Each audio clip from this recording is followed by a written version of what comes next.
A very good morning to you on this wonderful morning of the 13th of June. It's again the end of the work week, so we can uh, put a jump in our step, as it were. If you've joined us, you are on the fifth connection, where we talk through every weekday morning a story section, a slice of the story, the biblical story, that is. And we are busy in the book of Ephesians, where Paul is unpacking the story of what reality looks like when the people of God, when the followers of the way are mindful. They have their thinking caps on. They are fully and totally engaged with reality and inside of reality. Because the last time I checked, Acts 17 is still operative. In him we live and move and have our being. And so we are looking at the third chapter of Philippians. And if you are on YouTube or on Facebook, you have the privilege of watching the scrolling slides and the illustrations that I use from time to time.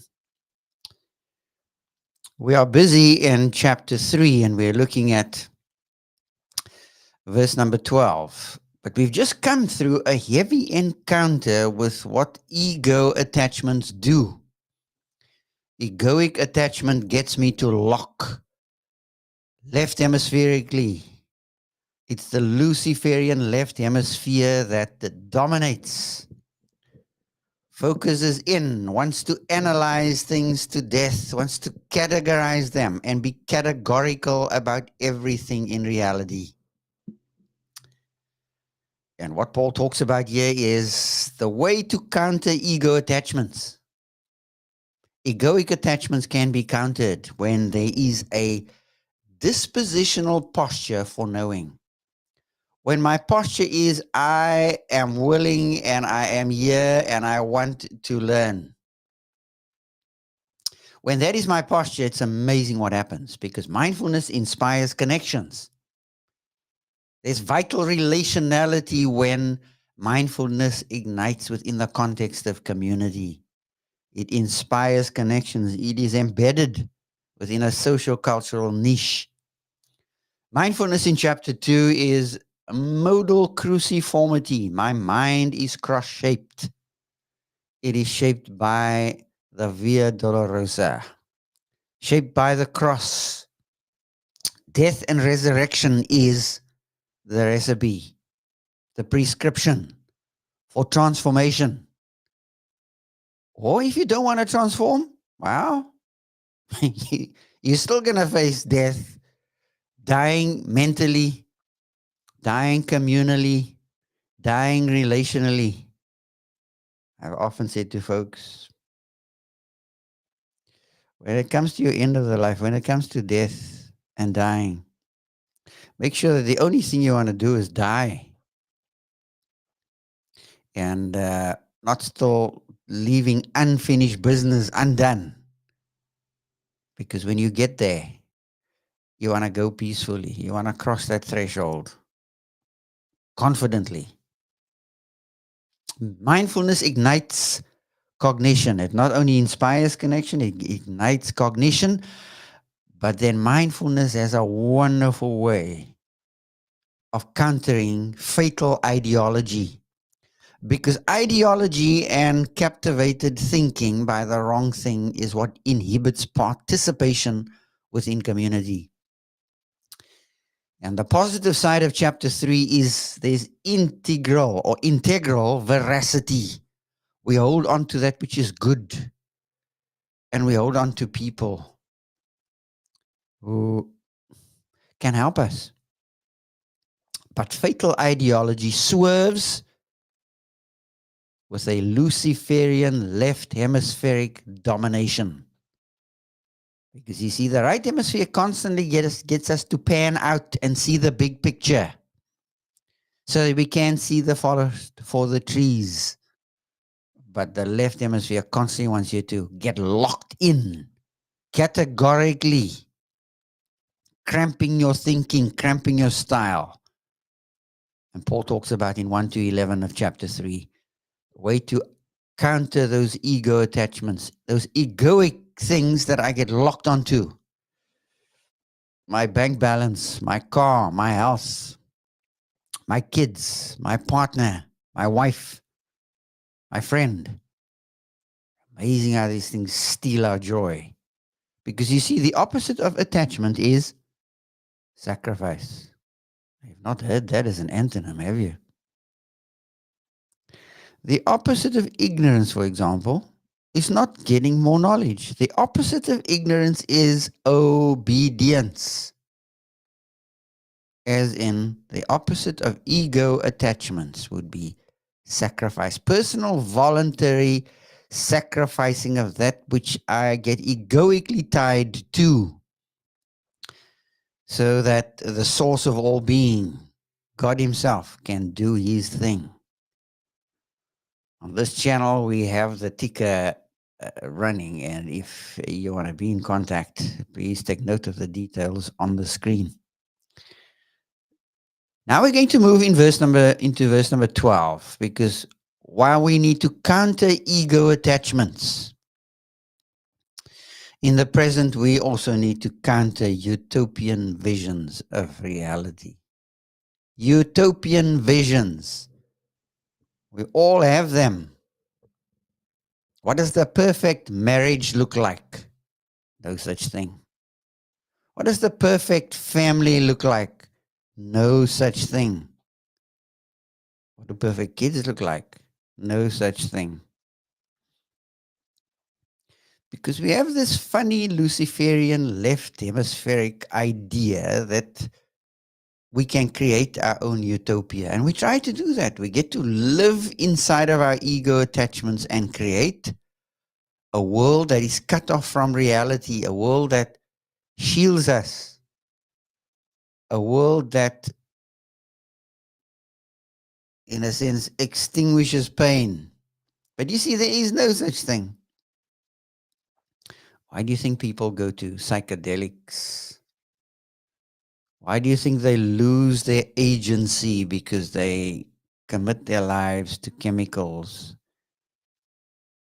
that can kill soul pain? Well, the last time I checked, God, who is the source of all being, wants me to encounter reality head on, not run away from it, but go at it with confidence, because it is flowing at me at atomic speed, quantum speed. That's how reality comes at you. You can't select what comes at you. It comes at you, and you need to have the proficiency, the capacity to deal. Going with the flow of reality will cost you your life, because God functions in the sphere of reality. What's real? What's really real? And so utopian visions are what we need to become egoically detached from, not attached to, detached from. And it will take nothing of a crosscut. Those men who are carpenters and work with their hands know the value and the function of a crosscut saw. It can cut against the grain. A wonderful instrument to have. While your mind, your sense making, your choices need to experience the cut that comes from the cross cut. That's why Paul can start out in verse 12 of chapter 3. And he's just come out of saying that my goal is to attain the resurrection from the dead, the out resurrection. It's a hapax legomenon. In other words, it's the only time in the New Testament Greek text that that word appears. English is just resurrection, but this is the word, the out resurrection from. I take it that the context drives the sense of this text in the direction of the goal of Paul's life being to experience resurrection power, that by any means possible I may attain resurrection living and life in the here and now. Not in the sweet, sweet by and by, in the here and the now. That's what you're going to need to traverse the terrain of a life that is terrific, that's just great and fantastic. Now, verse 12. Not that I have already attained, nor am already perfect. That's the King James Version. But I press on to make it my own. But I press on to make it my own because Christ Jesus has made me his own. So because of whose I am, it's not just because of who I am, it's whose I am. I belong to him. He has made me his own. The one who became the embodiment of identity transformation. Who is he? Jesus. He was the transcendent one who became the immanent one. He stepped out of eternity into time, died on a cross to give us affordance of embodiment of identity transformation. We now have that capacity to be able to transform. To transform into what? To become like the one who is the embodiment of identity transformation. To become like him, verse 10, in his death and in his resurrection, that I may know him experientially through the good times and the not so good times, through the good and the bad, through the sunshine and the rain. Oh, I'm going to need some good brake pads on my brakes. I'm going to need some good treads on my tire to be able to travel this terrain. Not that I've already obtained or gotten there. I haven't arrived, Paul says. I'm not Mr. Perfect. I ain't there yet, but I'm heading in the direction which is Christ. Now you see the beauty of defining the way the scriptures does the Christian life. It defines the Christian life as the way. Only twice in the New Testament text are Bible believers described as Christians, but they are described so by those outside of the outfit.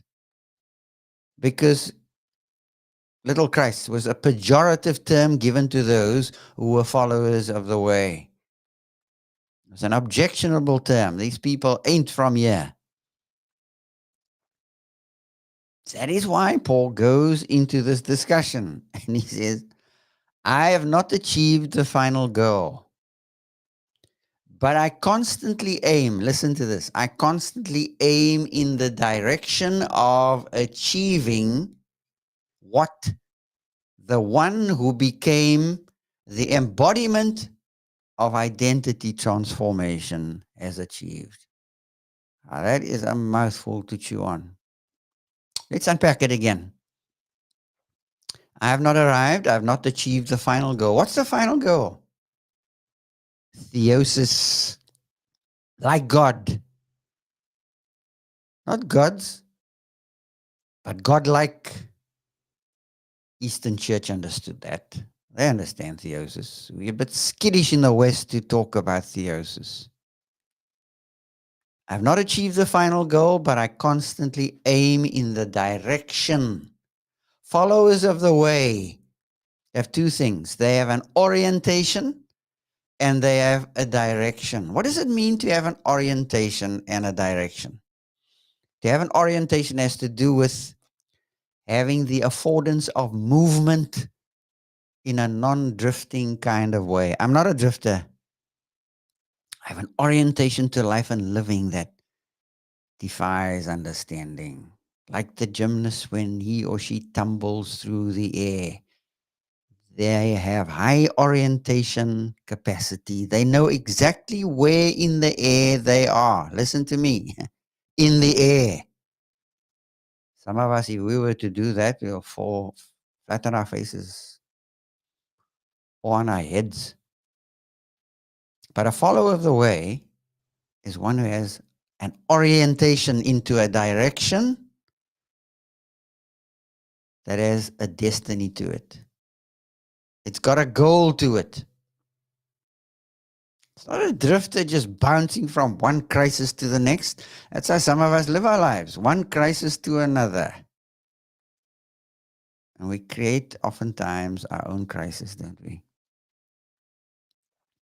I have not achieved the final goal, Paul says, but I constantly aim in the direction of achieving because I have this orientation. I'm correctly oriented. I'm aligned to reality. That's why I can go with the flow. We pride ourselves at times that we can swim upstream. Well, the last time I checked, that's for salmon. A salmon can bounce upstream and go with the flow into a pipe that goes upstream. But the water's coming downstream through the pipe, but he's swimming upstream. God gives us capacity to move in fidelity, listen to me now, to the flow of reality in my marriage, in my family, in the workspace, the workplace, wherever I find myself. But we get disoriented so quickly, don't we?